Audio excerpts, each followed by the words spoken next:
Shalom, coisa boa, a gente está outra vez junto aqui, falando sobre Torá, aprendendo mais sobre Tanakh, até a mesma Brit Hadashah.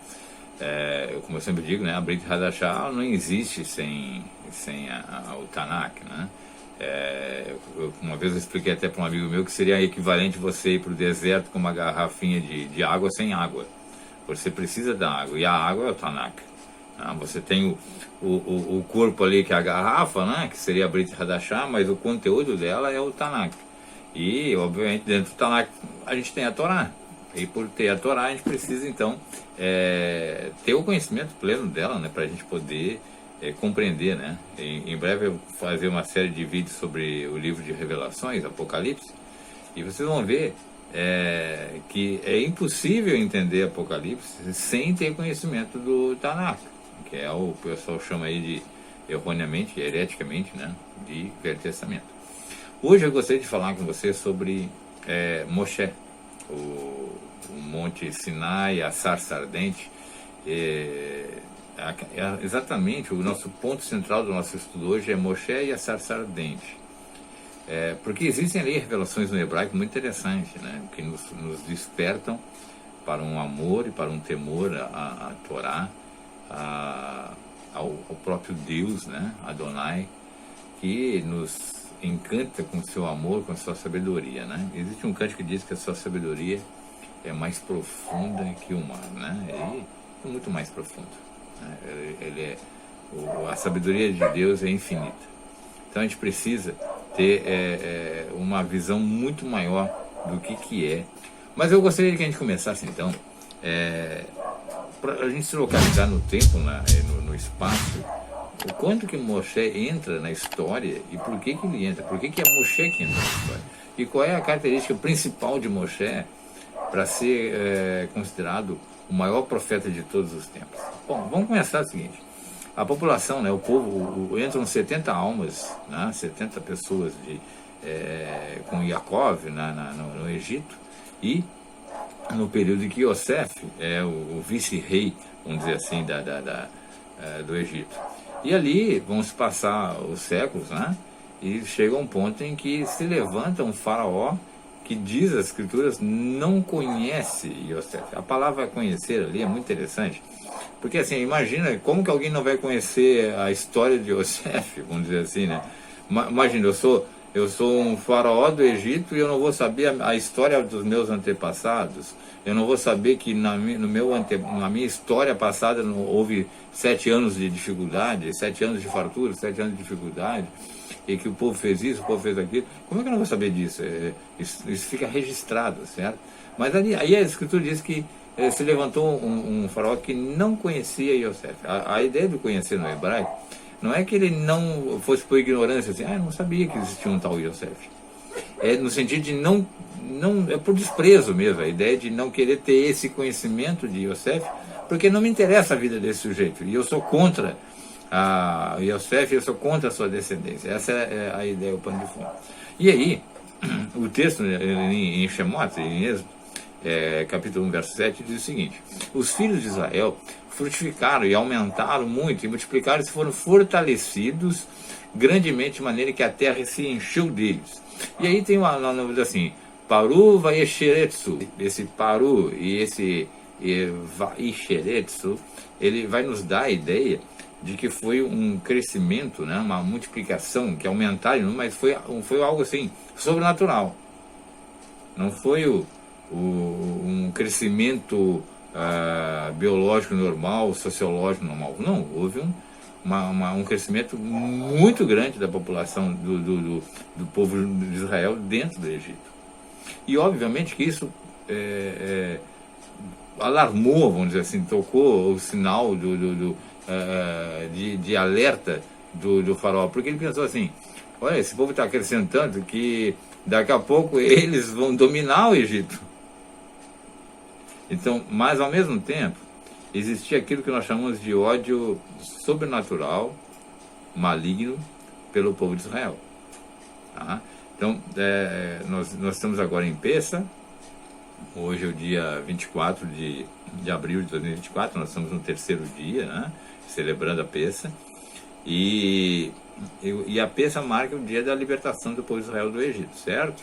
Que a gente tem que relembrar. Então, nesse pano de fundo, a gente tem exatamente isso, um ódio pelo povo de Israel, que não estava fazendo nada de errado no Egito, né?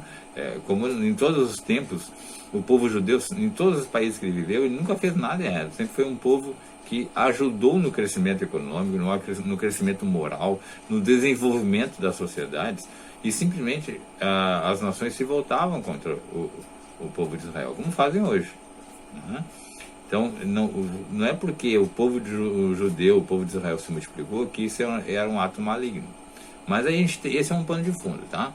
Quando esse rei do Egito resolve, então,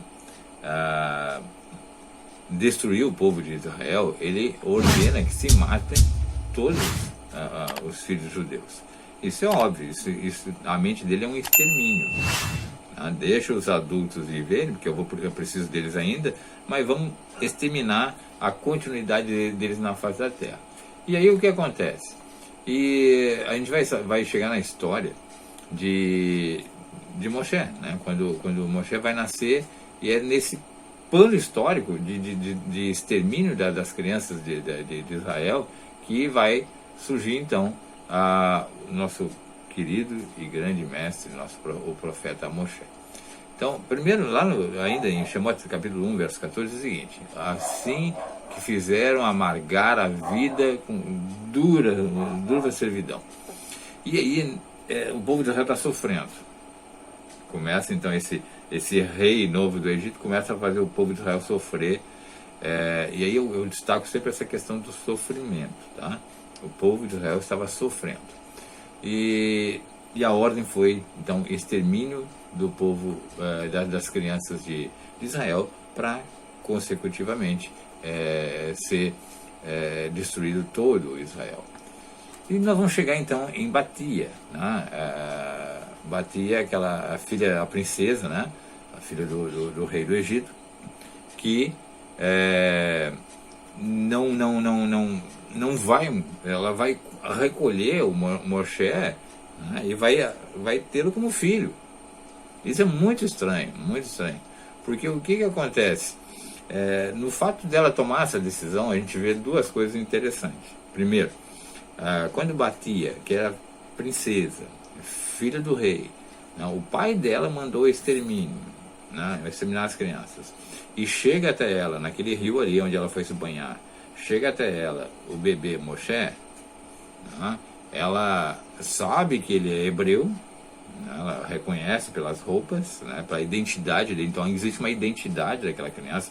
A própria mãe de Moshe não disfarçou a criança, ela manteve a identidade, que é uma característica do povo de Israel, né?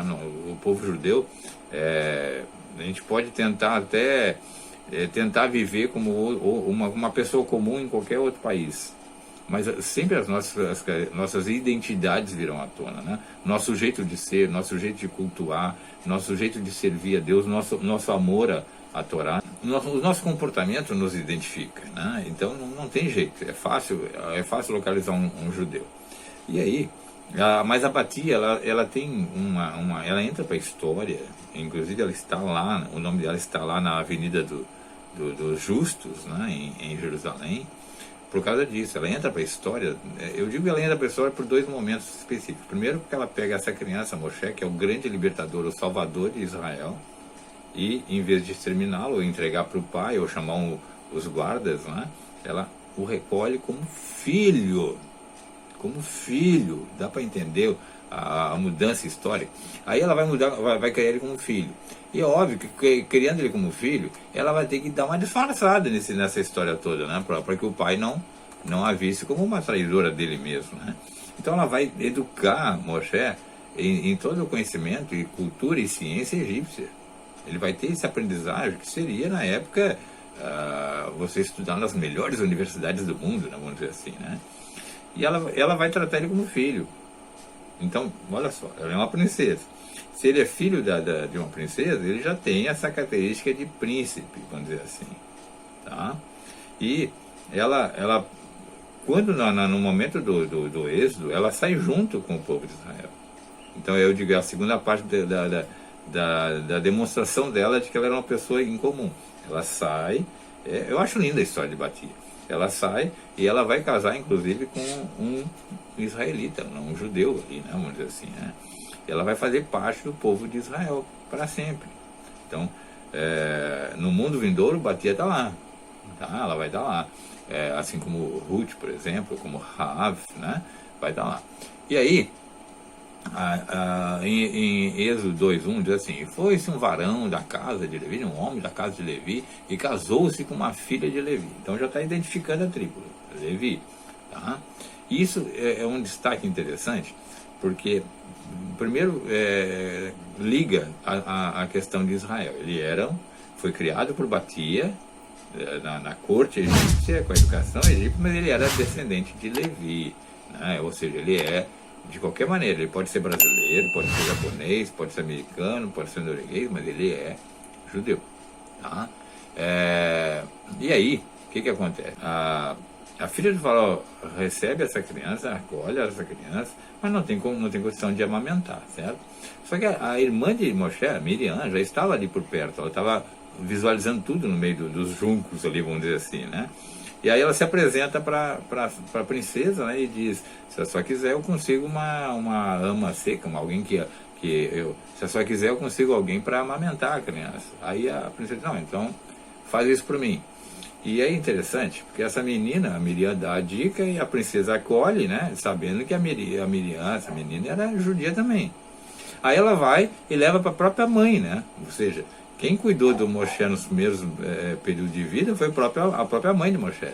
Então, o que parecia ser uma perda, né, ela colocou o filho no rio, volta para ela educa o filho, ela ensina a Torá ao filho, ela vai dar todo o contexto, aquela configuração judaica de Israel para Moshe, e depois Moshe volta para a princesa. Então, notem que ele teve primeiramente a formação, na infância dele, teve a formação na Torá, e depois ele volta para a princesa, então ele vai ter esse conhecimento egípcio, né? Então, esse processo vai fazer que o Moshe seja transformado. Ele não vai se tornar um egípcio. A Torá fala tão forte no coração de um judeu, que é impossível. Mesmo quando dizem, o judeu é secular, não sei o que, tal, e aí ele não está nem aí, mas pode ter certeza, se ele tiver contato com a Torá, ele vai mudar. No momento que a Torá chegar nele, ele vai mudar, porque a Torá é algo sobrenatural. Ela vem de Deus, né? Ela veio dos céus para a terra, então ela não é uma aprendizagem, uma religião que você aprende dos homens, né? O judaísmo não é uma religião, o judaísmo é uma outorga de Deus, certo? Então eu sempre bato nessa tecla, olha, o judaísmo não é religião, é uma outorga de Adonai a um povo que ele mesmo criou, ele mesmo desenvolveu. Bom, e aí a gente sabe que Moshe vai ver um homem egípcio bater num hebreu, e ele vai lá e intercede, né? Ele vai lá e ele acaba até matando esse soldado egípcio e o esconde na areia. Tudo parece uma coisa meio errada, vamos dizer assim, né? Ele esconde ele na areia. E depois ele vai e vê dois hebreus lutando entre si, brigando entre si. Aí ele vai lá e aparta esses hebreus. E aí um fala pro outro lá, um fala para ele assim: tu vai fazer com a gente igual tu fez com o soldado egípcio? Ou seja, se eles souberam do que aconteceu, muita gente já sabia. Então aí o Moshe teme e ele vai fugir do Egito. Então agora olha só que interessante. Ele vai fugir do Egito, ele vai ter que ir para outro lugar, obviamente, e ele vai parar onde tem que parar. A história da fuga dele é muito interessante, porque é o seguinte: onde que ele vai parar? Ele vai parar num lugar onde ele precisa ser, vamos dizer assim, passar por um processo de transformação para ser então o grande líder, e o grande mestre e o grande profeta. Então, olha só o que a vida nos ensina, né? A gente às vezes fica tão triste que a gente parece que está no lugar errado, que as coisas não estão dando certo, deu tudo errado, eu sirvo a Deus, mas está dando tudo errado, tal. Moshe era um filho de Israel. Foi criado por uma mãe israelita que o amava. Foi criado pela princesa do Egito. Imagina, ele teve que deixar duas mães, entre aspas, né? A mãe hebreia e a mãe egípcia. Ele teve que fugir, ele saiu dali fugitivo. E aí ele vai conhecer as filhas de Itró, que já nessa época era um sacerdote de Midian. Itró não era um judeu, era um midianita. Mas a nossa tradição nos diz que Itró, ele chegou a servir como conselheiro do faraó. E ele se opôs à morte dos bebês naquela época, e ele teve, aí isso desagradou o faraó, né, o rei do Egito, e ele teve que também ir embora do Egito. Então ele vai se dedicar lá em Midian, e lá ele vai ter esse encontro com Adonai, né, esse encontro com Deus. Então ele passa a ser um sacerdote de Adonai. Quando ainda não existiu o sacerdócio, gente. O sacerdócio natural ali, né, descrito como sacerdócio. Mas esse Itró vai começar a desenvolver um sacerdócio. O que é um sacerdócio? Ele vai ser um Kohanim. O que é um Kohanim? É aquele que serve a Deus.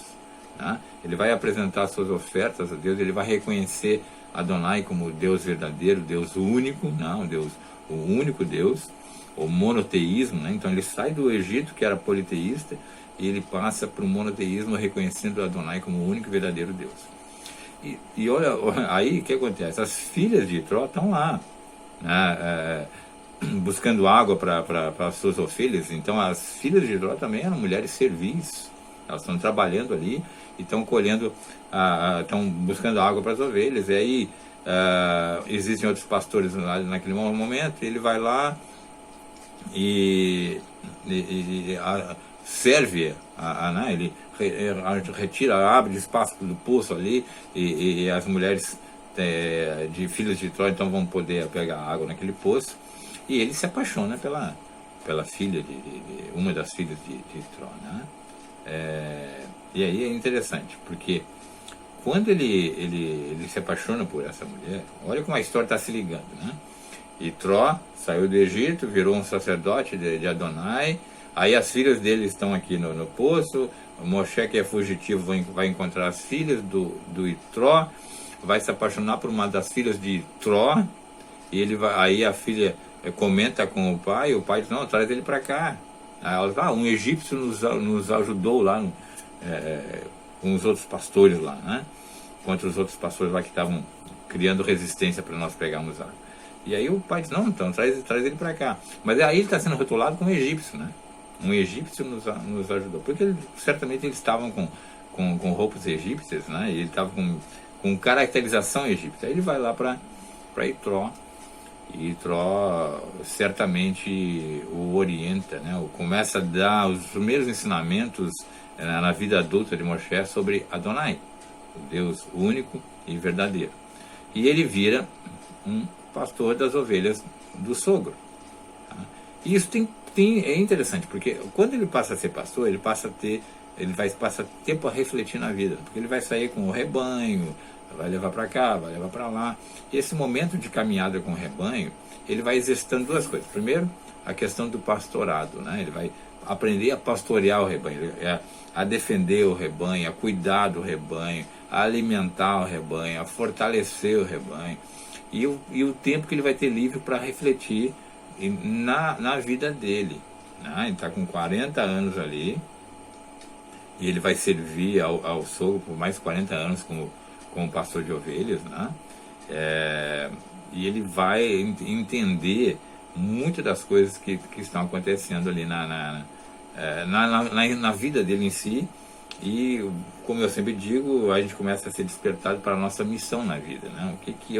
Por que eu existo? Por que eu vivo? Por que eu passei por tudo isso? Por que eu estou passando por tudo aquilo? Então há um despertamento nesse sentido espiritual. E numa dessas pastoreadas dele, né, sair com o rebanho, ele olha para o Monte Sinai e vê a sarça pegando fogo, vamos dizer assim, né? E aí ele, mas assim, pegando fogo, mas sem pegar fogo, né, como diria. Ela pega fogo, mas não carboniza, não vira carvão. Então, como pode ser isso, né? Como pode uma sarça pegar fogo e não se consumir? Então tem que ter alguma coisa ali. Então, olha só que interessante. Ele vai ser despertado por vamos dizer, por uma curiosidade, né? Ele olha, gente, como é que aquela sarça está pegando fogo lá? Ele olha para a montanha, como é que aquela sarça está pegando fogo lá e não termina de queimar nunca? Né? Que arbusto é esse que pega fogo e não torra, não carboniza? E aí nós temos o que está acontecendo? Nós temos duas coisas que podem estar acontecendo ali. Duas coisas. Ou o Moshe está num estado profético. O que seria um estado profético? A mente dele está tomada pela visão que Adonai dá a ele. Então ele está enxergando uma sarça queimando sem queimar, sem torrar. Ou ele está presenciando um milagre. São duas possibilidades, tá? Ou ele já está tendo um estado profético, ou ele está vendo ali, contemplando um milagre, certo? E aí, esse monte é chamado no capítulo 3, versículo 1, de o monte de Deus. Olha só que interessante, né? Apacentava Moshe o rebanho de Etró, seu sogro, sacerdote de Midian, e levou o rebanho atrás do deserto, e veio ao monte de Deus, Horef. Aí, o que a gente vê aqui? Esse monte já era chamado de o monte de Deus. Tinha alguma coisa de especial nesse monte, para ser chamado de o monte de Deus, ou seja, o monte da revelação de Deus ali, né? E no verso 2, no capítulo 3, é o seguinte: apareceu-lhe o anjo de Adonai em uma chama de fogo do meio de uma sarça, e olhou, e eis que a sarça ardia no fogo e a sarça não se consumia. Agora a coisa fica ainda mais profunda, veja bem. Então, assim, o que ele está vendo aqui, gente? Ele está vendo, diz o texto em português, né, o anjo de Adonai na sarça. Mas peraí, o que é esse anjo de Adonai? Primeira pergunta que nós faríamos, certo? Nós sabemos que anjos, esses malas, são inteligências incorpóreas, né? Ou seja, seres criados por Adonai que não têm corpo, mas são como se fossem inteligências andando pelo universo, cuidando do universo, né? Então os malas que são traduzidos como anjos, não tem corpo, mas ele vê algo ali na sarça. Ele não vê atrás da sarça, do lado da sarça, por volta em cima da sarça. Diz o texto, no meio da sarça. Então você tem a sarça pegando fogo, vamos dizer assim, e esse anjo está no meio da sarça, exatamente no meio dessa chama, desse fogo, né? E ele é chamado de Malach Adonai, né? Por quê? Ele é o anjo de Adonai. Então, o mensageiro de Adonai, ou seja, o que nós temos aqui é uma manifestação de Adonai para que o Moshe pudesse contemplar, pudesse se aproximar dele, pudesse conversar com ele, tá? E o fato de ele estar no meio do fogo é outra coisa maravilhosa. Então, isso nos leva os nossos sábios a pensar em muita coisa, a pensar no sentido de que o fogo que está ali ardendo, e a presença de Adonai no meio do fogo, e a sarça não queima, não torra, não carboniza, dá-nos a ideia de algumas coisas. Por exemplo, Israel vai estar sempre no meio do fogo, né, enquanto as nações existirem, mas Adonai estará sempre no meio do fogo, junto com o seu povo, e o seu povo não será consumido. Nós podemos ter aí, na visão de muitos sábios, que a sarça é o próprio Israel ardendo, né, elevando chamas de olá, de sacrifício, de ofertas para Adonai, e Adonai está no meio do seu povo ali. Nós podemos identificar a sarça com Israel, nós podemos identificar o fogo com as ofertas, né, com as mitzvot, com os mandamentos, e nós podemos identificar ali Adonai no meio do seu povo, tá? E diz no verso 4, e vendo Adonai, que se virava para lá, para ver, né, bradou Deus do meio da sarça e disse a Moshe, ele disse, eis-me aqui. Olha só que interessante, né? Ela diz assim, vai Adonai, que sale outro vai querer. Esse vai querer É ver no sentido não de olhar, né? Não no sentido de simplesmente olhar, vou lá para olhar, não, é no sentido de vou lá porque eu quero entender, eu quero contemplar, eu quero visualizar, eu quero perceber, eu quero ter a compreensão do o que é. Então ele subiu lá ao monte, e aí Adonai mesmo fala para ele. Reparem que diz ali, vendo Adonai que se virava para lá ver, bradou Deus a ele no meio da sarça. Aí Deus, aí é Elohim. Elohim pode ser o próprio anjo, né? A palavra Elohim denota também anjo, ou seja, vendo Adonai, o anjo bradou para Moshe, né? E gritou o nome dele, Moshe. E o Moshe foi automático, eis-me aqui. Os nossos sábios dizem que Adonai, o próprio Mala, o anjo, o Elohim ali, ele utilizou uma voz que era perfeitamente compreensível para Moshe, a voz paterna de Moshe, né? Então é como se ele tivesse ouvido a voz do próprio pai ali, e ele vai sem medo e diz, eis-me aqui, estou aqui, né? E aí, mas só que Elohim, né, diz assim, e não te chegues para cá, verso 5, não te chegues para cá, tira os teus sapatos dos teus pés, porque o lugar em que tu estás é terra santa. Agora, isso é muito interessante no hebraico, né? Porque a gente precisa entender essa frase aqui no hebraico, né? Diz assim, não te chegues para cá, não chega assim, não tá dizendo, ele não está dizendo que não, sai, não está dizendo assim, sai, vai para lá, não, ele está dizendo, não te chegue para cá do jeito que tu estás. Tá? Primeira coisa que tu tens que fazer, Moshe, tira os teus sapatos dos teus pés. A palavra pés é uma palavra no hebraico, ela pode tanto ser traduzida como pé, como pode ser traduzida como perna, né? Ela tem vários sentidos, né? Nesse sentido. A tradução hebraica nos permite. Mas o que está por trás desse tira os sapatos? Tira as sandálias, né? Dos teus pés. É sabido que no tabernáculo e até mesmo dentro do templo, quando o Kohen Hagadol, o sumo sacerdote, entrava no Santo dos Santos, ele não podia entrar calçado. Ele tinha que tirar os seus calçados e entrar. Quando ele entrava no tabernáculo, ele tinha que se descalçar, né? Tanto que ele lavava os pés lá na bacia e ele entrava descalço, né? Para servir a Deus. A ideia é de que você tem que se despir do terreno. Você está entrando na casa de alguém, né? Então, o judeu, ele durante muito tempo ele fazia isso, né? A pessoa, ao entrar na tenda dela, ela tinha que lavar os pés e entrar descalço na tenda, tá? E por quê? Ele está entrando na casa de alguém, então não pode levar sujeira para dentro da casa. E aí, quando Moshe recebe essa ordem, né? Tira a sandália, porque o que tu vai entrar é Terra Santa, ele está entrando na casa de Deus. Naquele momento, Horeb, o monte Sinai, você vai entender porque é Monte Sinai, ele vai, é a casa de Deus, né? A manifestação de Deus ali, a Shekhinah de Deus está ali, então naquele momento é a casa de Deus. Então ele não pode entrar na casa de Deus.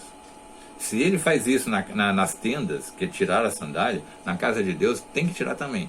Então ele vai tirar. Mas existe todo um contexto espiritual. Ele está tirando a sandália porque ele está deixando o terreno do lado de fora e agora está entrando no mundo espiritual. Agora é um momento de conexão espiritual. Sabe, aqui na minha cidade a gente tem praia. Então é muito gostoso quando a gente chega na beira da praia, a gente tira os calçados, a sandália e coloca os pés na areia.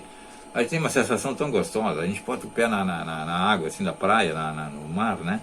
E a gente sente aquele alívio, aquela coisa gostosa, aquela sensação gostosa. Por quê? Porque o calçado está me impedindo de ter a sensação real da areia, a sensação real da água da praia. Então no momento que eu tiro meus calçados e faço isso, eu consigo sentir na minha pele, eu sinto no meu corpo todo. É incrível, né? Mas a gente sente o corpo inteiro aquela satisfação de estar colocando os pés dentro d'água. Agora você imagina, você está entrando na Shekhinah, aí você tira a sandália, né? Você tira o calçado, você entra na Shekhinah e você vai sentir, você vai perceber a essência do sobrenatural, do celestial, do divino. Aquilo vai tomar posse de ti. E ele fala, porque o lugar né? Makom, reparem que essa palavra Makom, Hamakom, ela vai ser associada sempre como lugar de manifestação de Deus. O que é o Monte Moriá, o Monte do Templo? É o Hamakom, é o próprio lugar, né? O próprio Deus, né? O próprio Adonai, ele é chamado de Hamakom, o lugar. Né? Por quê? Porque ele é o lugar de toda a criação. Não é que ele esteja em toda a criação, mas toda a criação está nele. Né? Então ele é o Hamakom, ele é o lugar. Então ele diz assim, o lugar que tu estás é terra santa. E aí é interessante, porque ele está usando a ideia de Adamah Kodesh, terra. Tá? Não é Eretz, é Adamah, né? Faz uma alusão lá a Adão, né? A Adão, que veio do pó da terra, né? Do Far Adamah. Então ele está ali agora num lugar que é sobrenatural, que é celestial, que é divino. Então ele deixou, tenta entender, tenta visualizar, ele deixou para trás, no momento que ele tirou a sandália, ele deixou para trás o mundo visível, o mundo terreno, o mundo material, e adentrou no celestial, no eterno. Ele entrou num lugar sagrado. E a palavra Kodesh, que é traduzida como santo, o sagrado, a palavra Kodesh, ela tem a ideia de transcender. Tá? Ao mesmo tempo que ela pode ser traduzida como santo, sagrado, ela pode ser traduzida como transcendência. Então, no momento que ele entrou naquele lugar ali, ele transcendeu, ou seja, ele saiu, como eu vou dizer assim, vamos usar uma palavra em português, ele saiu dessa dimensão e entrou noutra. Tá? A palavra sarça em hebraico é siné. Daí vem o nome Sinai. Tá? Seria o monte Sinai, o monte da sarça, o monte de Siné. Tá? Essa ligação é interessante. Tá? E aí, quando ele tem essa experiência então de adentrar na Shekhinah ali de Adonai, né? na transcender aquela dimensão, Adonai vai falar para ele assim: eu sou Deus de teu pai, Deus de Abraham, Deus de Isaac, Deus de Jacob. E Moshe encobriu o seu rosto porque temeu olhar para Deus.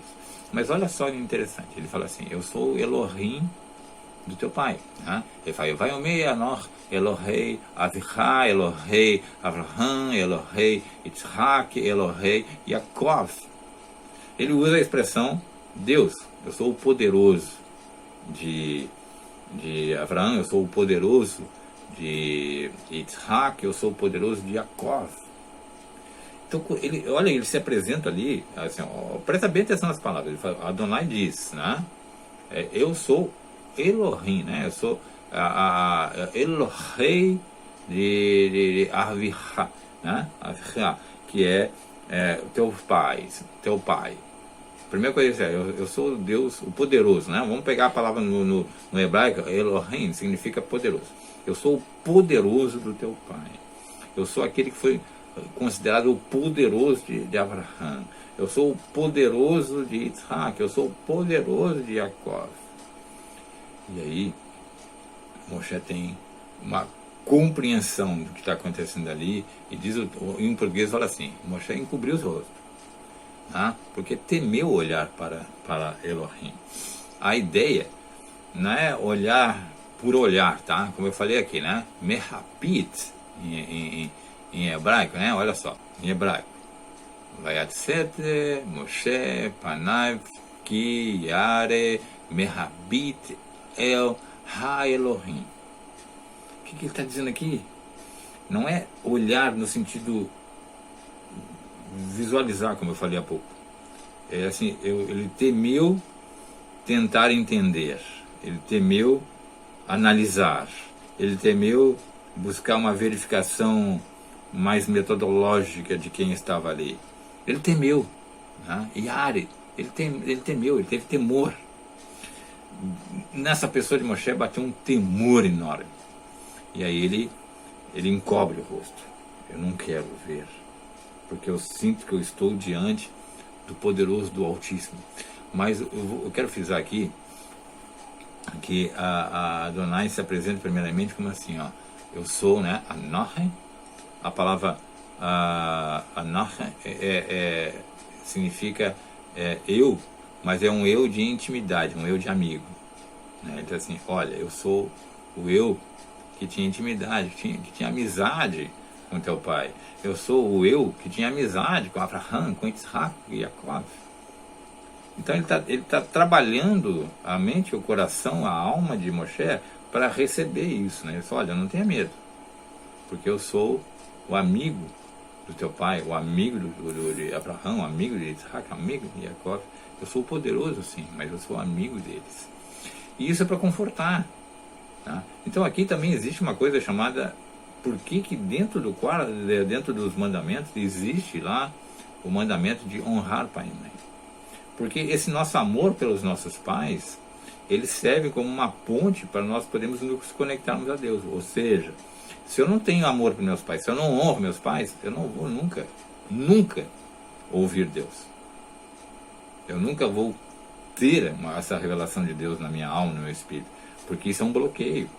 Por isso que faz parte dos mandamentos honrar pai e mãe.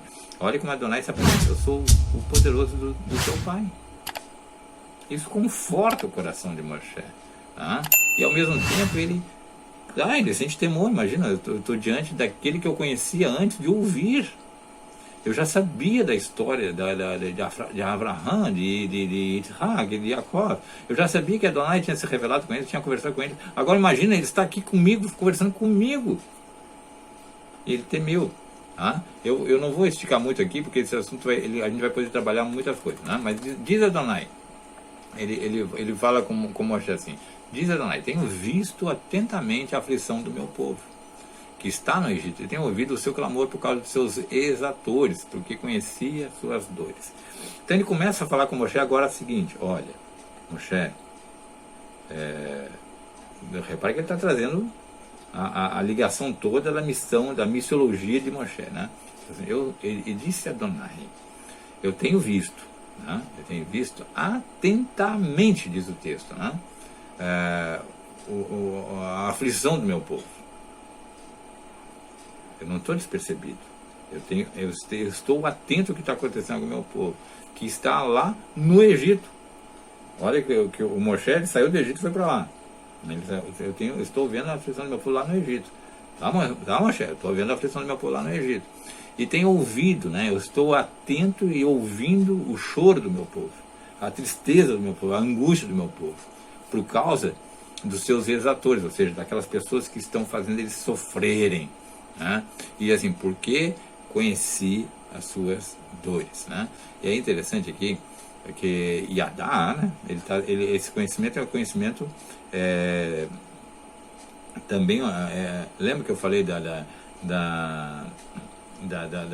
inteligência, do conhecimento de Ravá num dos meus vídeos? O conhecimento que Ravá tinha era o conhecimento da ligação com o material, né? Com o terreno, ou seja, ela tinha essa visão de como as coisas funcionam, né?